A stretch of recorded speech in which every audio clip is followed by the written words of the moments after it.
The sun burned over the dust-choked plains of Arizona Territory, and the air shimmered above the horse pens where men shouted, traded, and bargained over human souls. Among them stood a man named Luke Carver, a quiet rancher with a haunted look in his eyes. He'd come to buy a worker for his land, nothing more. But fate had other plans that day. When the traders led out the Apache captives, a hush fell. Among them was a young woman, dark hair braided down her back, eyes burning like embers under a storm sky. Even in chains, she carried a dignity that silenced the crowd.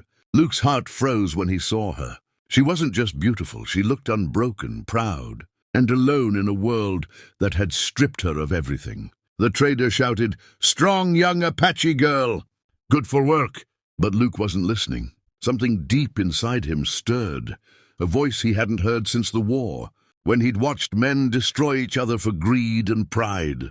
Against every reason, every whisper of logic, Luke stepped forward and said, "I'll take her." The crowd laughed, some jeered. "What's a rancher need with an Apache girl?"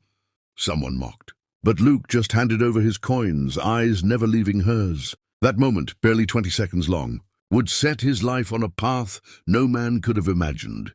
When he led her out of the market, her steps were slow, guarded, like a deer walking through a field of wolves. She didn't speak, didn't look at him.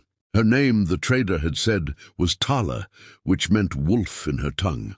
On the trail home, Luke offered her water, but she turned away. He saw fear and fury in her eyes, but he also saw something else, a fight to survive. The closer they got to his ranch, the more guilt twisted in his chest. He hadn't bought her for labor, though he didn't yet know why. Maybe it was her defiance, maybe her sorrow, but something about her called to the part of him that still believed goodness could live in a cruel world. When they arrived, Luke gave her a small cabin near the barn, told her she was free to rest, to eat, to take what she needed. She didn't trust him. Who could blame her? She stayed silent for days, never meeting his eyes. But each morning Luke saw her working, feeding the horses, mending fences, moving with quiet strength. And each night he found himself watching from the porch, wondering what kind of pain could build such steel inside someone so young. Then came the night of the storm.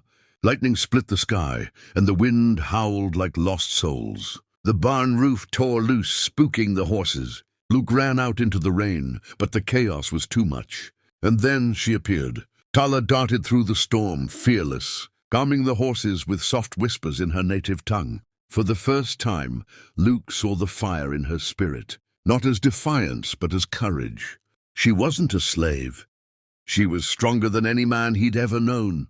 When the storm quieted, she collapsed from exhaustion. Luke caught her, carried her inside, wrapped her in blankets. That was the moment, around the 30th second of this tale, when something inside him broke open.